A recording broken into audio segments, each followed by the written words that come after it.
Time, Madam Speaker, with the member from Battle River Crowfoot. Madam Speaker, I'm proud to rise on behalf of my constituents in the not quite fully connected riding of Renfrew-Nipissing-Pembroke. As the longest serving member of the National Defence Committee, I fully appreciate the need for Canada to secure critical cyber systems. For too long, the government remained indifferent while Canada's telecom companies were being infiltrated, robbed of intellectual property, and sabotaged. It took the collective pressure of our Five Eyes allies before this government put up any resistance to the Huawei expansion throughout Canada's telecom infrastructure. Only after having been thoroughly shamed and threatened with being cut off from critical security intelligence has the government finally responded with any legislation. As so often is the case with all governments, having finally been shamed into action, the executive branch overreacted. It now falls upon Parliament to moderate the executive overreach. Cybersecurity is not a partisan issue. No party ran on a platform to make Canada insecure again. Conservatives support sending this bill to the committee for carefully considered amendments. And I hope my colleagues across the aisle will be open to working in a collegial way to ensure we as parliamentarians strike the right balance. This legislation must balance security with privacy and transparency. It must balance expediency with efficiency and effectiveness. I appreciate the members opposite will place greater trust in this government than most Canadians will. But what about the next government or the one after that?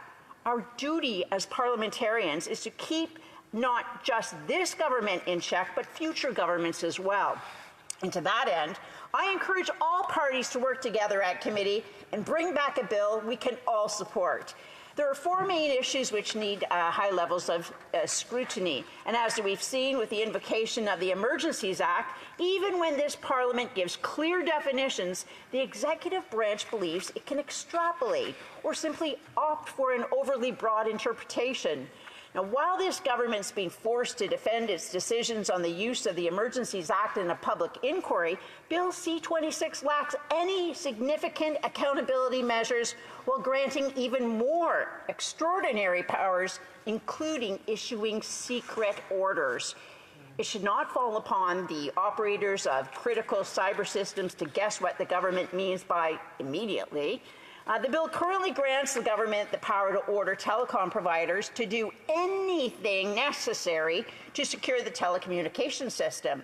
Granting the executive the power to do anything would be a dereliction of duty as parliamentarians. To give the government the power to do anything while enabling those things to remain secret would be an outright betrayal of our duty. It's understandable and reasonable that some secrecy is required to combat foreign espionage, but there must be clearly defined limits. There must be avenues for operators to appeal and for Parliament to scrutinize the government's actions. And by Parliament, I mean Parliament, not some government committee of parliamentarians, but a parliamentary committee. This bill grants the government the power to deny services to any company or person by secret order. Had this law been in place, there'd be nothing to stop a government from canceling internet and phone service to protesters this government disagrees with. Granting the government to deny services to individuals using secret orders clearly violates the legal rights of Canadians. I don't want to trust this government with that kind of power. And I expect my Liberal colleagues would not trust that kind of power when Conservatives form government, hopefully very soon. To paraphrase a great comic character, with great power must come great accountability. There are serious cyber threats, and those threats are growing. The government must have the tools to respond quickly and decisively, yet when governments move quickly, mistakes are made. Which is why it is all the more important to be a robust set of measures to review those actions and ensure accountability for when the government makes a mistake. This legislation takes the extraordinary step of placing personal liability on individual employees of critical infrastructure operators. We threaten people with jail time to ensure they're accountable for their company's cybersecurity, yet we don't hold government employees or ministers to the same standard. And just as this House must find the appropriate balance between security, secrecy, and accountability, so too must we find the balance between privacy and transparency. This government learned firsthand the public's reaction to its undisclosed use of mobility data from the millions of cell phone users. Canadians had demonstrated a willingness to abide by public safety measures, even extraordinary measures. But the minute the government started tracking our cell phones, even for a public health purpose, Canadians reacted strongly. Even Canadians who supported forced vaccinations and punishing the unvaxxed drew a line at cell phone tracking.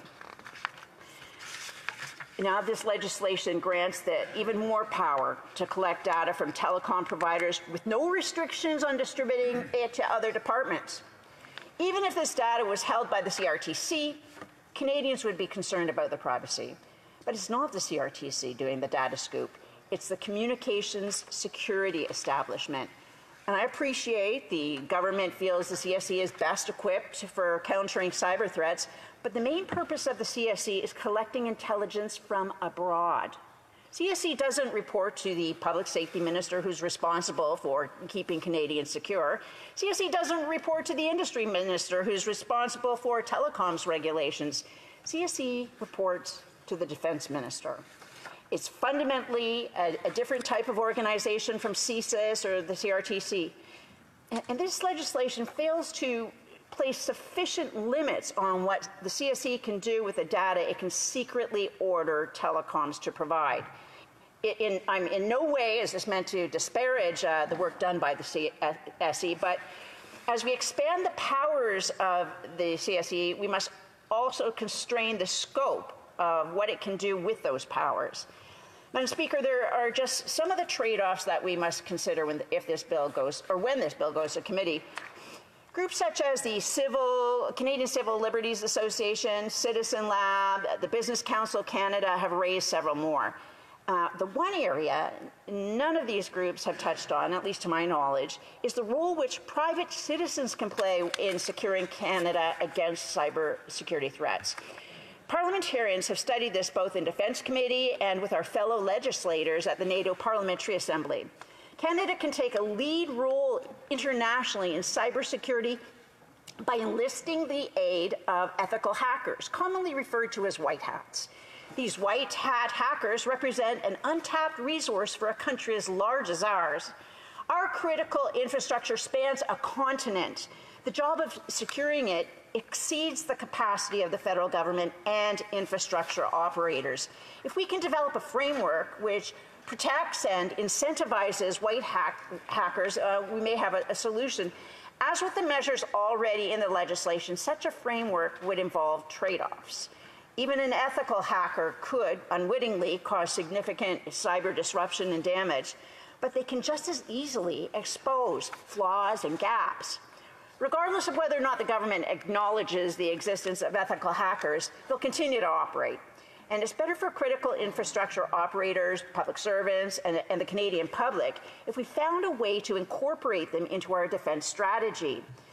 We need to enlist ethical hackers because we simply don't have the resources as a nation to confront the threat.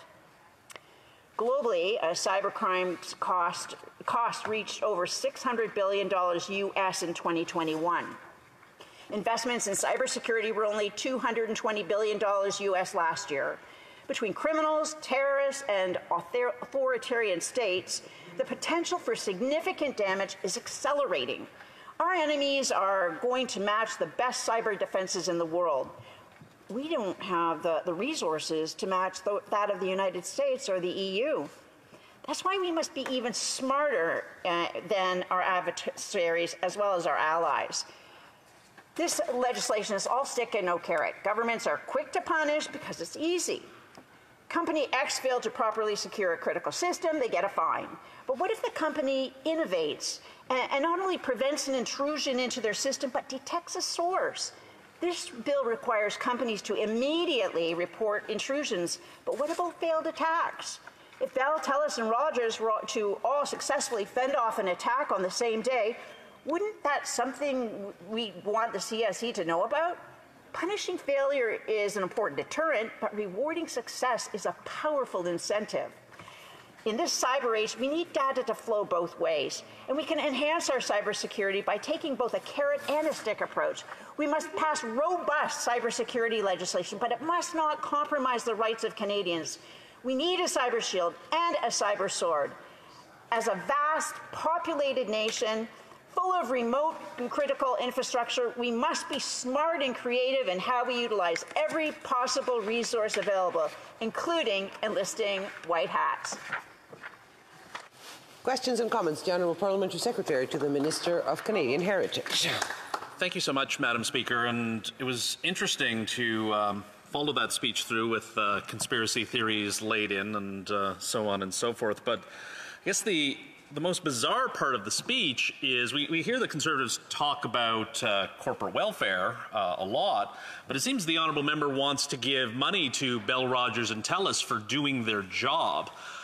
Which seems to be an interesting part of her solution to this problem, which she seems to acknowledge, even though she seems to also suggest that members of our armed forces will do wrong by the new powers that they're given. But I was wondering why she wants to focus on giving Bell, Rogers and TELUS more money to help solve the issue of cybersecurity. Honourable Member for Renfrew-Nipissing-Pembroke. First of all, Madam Speaker, I in no way insinuated the people who serve in the Canadian Armed Forces would do any wrong intentionally. They have to be given the proper direction, and that's why we have to get the legislation right. Furthermore, when they talk about conspiracy theories, that only tells us all that they don't have an answer to the point that we're making. It's just something they throw out when they don't have an explanation for, or they can't deny it. The Honourable Member for Longueuil-Saint-Hubert. I'd like to thank my colleague for her speech. She said something very interesting in her speech, and that is about giving too much power to the executive would denigrate the work of parliamentarians. I found that a bit strange because currently Bill C-11, which is a very important bill about Francophone content to support Francophone culture in Canada. It's blocked in the Senate because of Conservative senators filibustering. It's been stuck there for months. Does she think that her friends in the Senate, is that denigrating the work of parliamentarians? Pembroke. Madam Speaker, Bill C-11 is a terrible bill. It seeks to censor.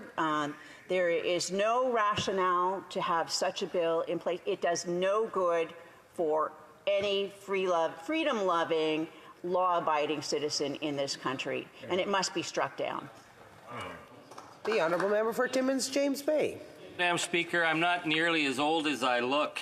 I came here, I was much younger, but then I had to sit through 8 years of the Harper government, and my hair turned white. But I feel like I'm one of the few who remember what actually happened, and I watched this cultural amnesia play out day after day. I remember Bill C-30, where Stephen Harper decided that he wanted a law that the police could check your phone anytime they want for whatever reason, that they insisted that the telecoms put a back channel in so they could spy and listen into ordinary Canadians. Now, that was before we knew there were conspiracy theories, and the Conservatives got a million over there. They would think this had something to do with us promoting vaccines, but this was Stephen Harper's attempt to criminalize ordinary people without a warrant. So I want to ask my honourable colleague, she talks about, God forbid, that the Conservatives are coming back. I don't know what would happen to the rest of my hair if that happened, but are they going to continue to promote these kind of tactics that Stephen Harper did, which was to criminalize ordinary Canadians in their private homes by listening into what they were talking about? For Renfrew-Nipissing-Pembroke, yeah. The member opposite doesn't have to worry about a previous Prime Minister coming back to power, because right now, that's what is already happening with the Bill C-21. The police can come into people's homes. They're made into paper criminals just by virtue of their declaring that certain firearms are now prohibited. So it's already happening. He doesn't have to wait for the best Prime Minister this country ever had to return. Questions and comments. The Honourable Member for Barrie Innisfil. Thank you, Madam Speaker. And I honestly thought that the member from Timmins, James Bay, dyed his hair